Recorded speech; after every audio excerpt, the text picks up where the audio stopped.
So what's up? Good morning, Chris TV. Today's video guys, update natin yung ating pay dirt. Kahapon pa lang kasi guys, kagabi, nakita ko na may fry dito.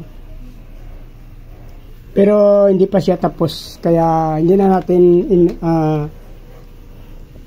natin siya ginalaw kagabi. Hindi pa siya tapos mag-fry guys. So konti pa lang yung fry na nakita natin kagabi dyan. So pinabayaan muna natin hanggang kinabukasan. Para hindi na sila ma-stress yung ating yung mami nila kasi baka ma-stress. Hindi pa siya, ilang piraso pa lang kagabi nakita ko na fry. So pinabayaan natin na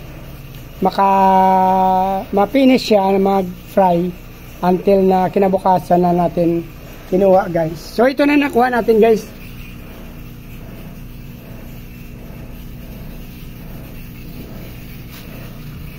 Yan o. 2, 4, 6, 8, 10, 12, 14.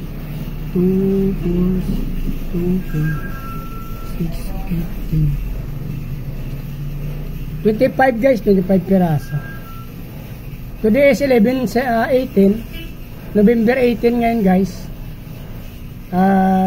Pero nagkamali ako kasi naisulat ko dun sa kanyang tab November 17. Okay na lang yan, hindi ko na lang binura. So guys, kasi may na-prepare na tayo ditong tab ngayon. Since kahapon kasi nakita ko na 17 na ilagay ko tuloy yan. Meron tayo dyan tap water, nilagyan natin ng salt. Tapos nilagyan natin ng konting plants guys.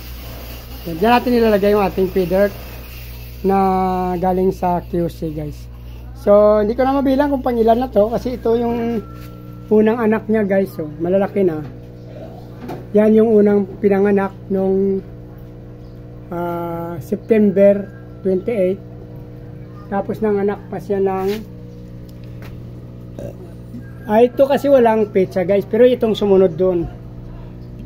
Ayan o. Yung isang mami yan. Nasa October 1st week na yata to. Tapos ang dami ng pinanganak ng ating pay dirt na QC guys. Ito pa o.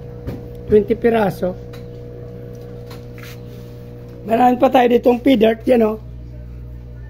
Sana yun, ito yata yun. Oh, ito. Napakabilis mag-fry yung ating pay dirt na QC. Since namatay na yung parents ng ating pay dirt na galing sa Bulacan. So, nakay gym. So, pero mayroon na akong ngayon adult doon sa ating pay dirt na galing sa kay gym Bulacan. Nakaka-breed na rin tayo pero hindi pa sila nanganganak guys. So, acclimate natin dito guys. Yan o. Ay, sorry, dito pala. Bulag. Yan guys, acclimate muna natin ng mga 20 to 30 minutes. Ganda guys, oh. Diyan natin nakalagay. Dito na kasi ito guys, ilalim ng aking hagdan. Yan, oh. Yung hagdan ko kasi gan guys. Yan. May mga breeder ako dyan, mga pagkain. Medyo magulo na nga yung bahay ko guys.